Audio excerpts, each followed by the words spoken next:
Pablo, muchas gracias. Y la Defensoría del Pueblo también se pronunció frente al acuerdo número 5, el que tiene que ver con las víctimas firmado entre el Gobierno Nacional y la guerrilla de las FARC. Resaltó la participación de las víctimas en el proceso de paz, pero solicitó mayor claridad en los temas que cobijan los derechos de los niños, niñas y adolescentes víctimas del conflicto. De igual forma, hizo referencia a la necesidad de que la Corte Constitucional evalúe la importancia de hacer pedagogía en la opinión pública sobre los temas del acuerdo de paz a través de los medios de comunicación.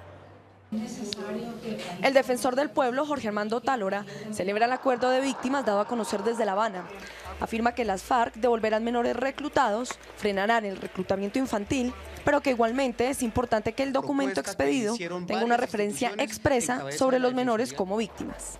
Una referencia expresa a la propuesta que hicieron varias instituciones en cabeza de la Defensoría del Pueblo, las voces y oportunidades para los niños, niñas y adolescentes en la construcción de un proceso de paz. Para el defensor del pueblo, este proceso de paz en particular ha tenido en cuenta la participación de las víctimas y el acuerdo ha sido con base también en sus propuestas.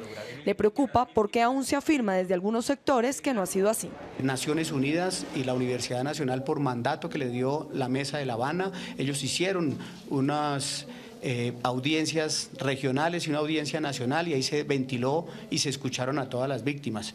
Veo con preocupación que todavía haya algunos sectores que se duelan y se quejen de que no hayan podido haber sido escuchados o que no hayan sido tenidas en cuenta sus propuestas. Asimismo, hizo referencia a las víctimas de bandas criminales y paramilitares, que a pesar de no estar dentro de este proceso deben hacer parte del mismo, pues en ellas también se evidencia la ausencia del Estado. ¿Qué pasa con las víctimas de las bandas criminales, como denomina el gobierno? Esas víctimas de las bandas criminales también ha sido por ausencia del Estado, porque las instituciones del Estado no han estado en ese momento oportuno en esas ciudades, en esas regiones donde estos grupos han incursionado, y lamentablemente hay un número importante de víctimas.